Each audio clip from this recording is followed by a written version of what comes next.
Hai semua, Assalamualaikum. Jumpa kembali bersama aku, Retia. Di videoku kali ini, aku mau menjelaskan tentang hak yang didapat ketika kita finish kontrak di rumah majikan ya. Aku akan menjelaskan hak apa yang kita peroleh ketika kita finish kontrak 2 tahun ya.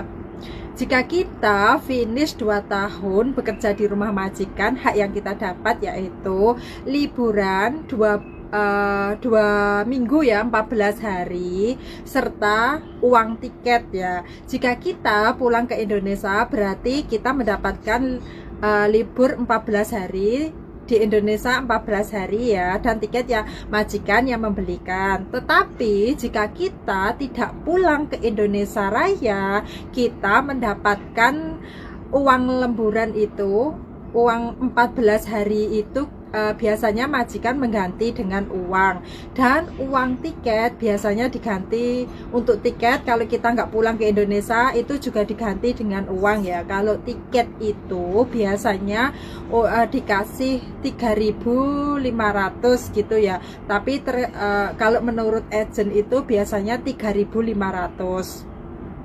Dan kalau uang lemburan itu, kalau kita nggak pulang kan 14 hari itu dihitung lemburan kita karena kita nggak pulang ya. Itu biasanya dari gaji kita 4.630 dibagi 30, biasanya 150 dikali 14 hari gitu ya. Cara ngitungnya begitu. Tetapi jika kita nggak pulang ke Indonesia Raya atau kita udah finish ikut majikan 4 tahun ya, kita udah finish 4 tahun ikut majikan, berarti kita mendapatkan liburan 17 hari. Kalau 4 tahun itu 17 hari, dan serta juga uang tiket ya. Kalau kita nggak pulang ke Indonesia, sama kita dikasih uang, diganti uang semua ya. Ingat, uang tiket biasanya 3.500 dolar ya. Dan kalau kita finish 6 tahun itu mendapatkan libur 21 hari ya.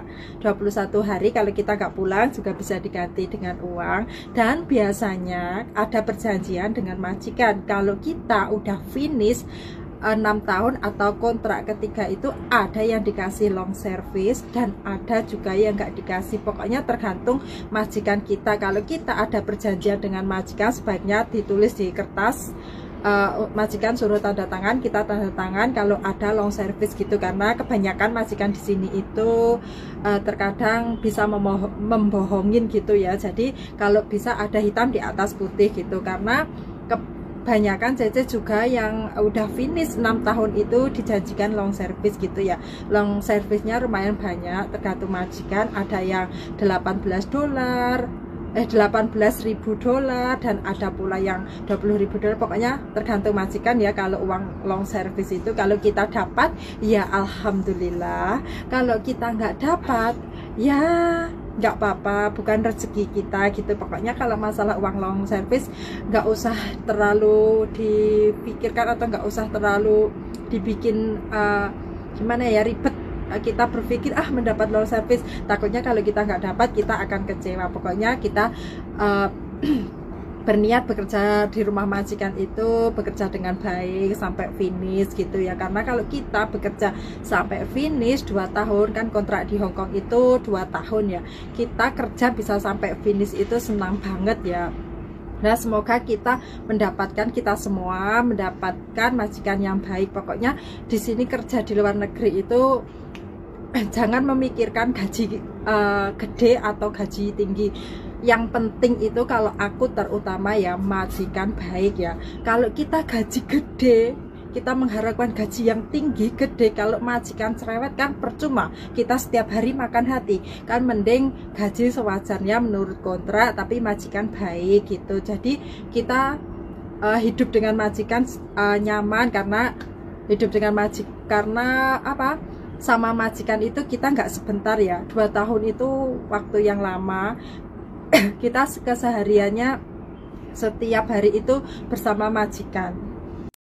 Jadi kalau aku pribadi itu aku lebih memilih majikan baik, gaji standar ya. Karena di sini juga banyak banget CC-CC yang beda gajinya itu ya. Ada yang gajinya melebihi kontrak, tetapi kerjanya juga banyak, kerjanya pokoknya banyak kerjaan, masak banyak gitu juga banyak ya. Kalian kalau bisa jangan ngiri dengan gaji orang lain. Dia gajinya besar banget di sini, terus kamu dimajikan digaji standar sesuai dengan kontrak. Kamu pingin mencari gaji yang lebih besar. Kalau kalian mau ngebreak, mau notice, itu pikirkan baik-baik ya. Karena untuk saat ini ngebreak dan notice itu akan susah turun visanya. Jadi jangan karena gara-gara kamu ngebreak pengen mencari gaji tinggi, itu bagi aku, menurut aku kalau bisa jangan ya. Karena di sini untuk ngebreak notice itu susah banget biasanya. Jadi kalau bisa itu mending kita terima gaji standar tapi majikan baik gitu ya. Kalau kita ntar ngebreak dari majikan, kalau majikan cerewet gitu ya, itu udah hal biasa ya. Yang penting pokoknya majikan itu nggak mukul. Tapi kalau kita ngebreak ya, ntar kita mau pikiran kita ngebreak ingin mencari gaji yang lebih tinggi dari majikan lain gitu. Ntar takutnya iya kalau nasib kita baik, kalau nasib kita nggak baik gimana. Pokoknya kalau bisa kita bertahan di rumah majikan ya. Karena gimana ya, ngebreak notice di sini untuk saat ini bener-bener susah banget turun visanya. Ntar takutnya malah kalian nggak turun visa terus pulang ke Indonesia Raya gitu ya. Usahakan di sini itu kita kerja baik-baik. Kalau majikan cerewet itu ya dengerin dari telinga kanan, keluarin dari telinga kiri gitu aja ya. Pokoknya usahakan kita sampai finish 2 tahun. Kalau bener-bener udah nggak bisa finish 2 tahun, nggak bisa bertahan ya, kalian bisa mengambil ngebreak dan kalian terus berdoa supaya visanya bisa turun gitu ya. Ya udah, video aku sampai di sini ya. Semoga video aku, sharing aku bermanfaat buat kalian yang mau pergi ke luar negeri ya. Dan jika kalian menyukai video aku, kalian boleh bantu like, komen, dan subscribe, serta kalian bisa nyalakan tombol loncengnya supaya kalian tidak akan ketinggalan di videoku next. Oke, see you next video. Bye bye.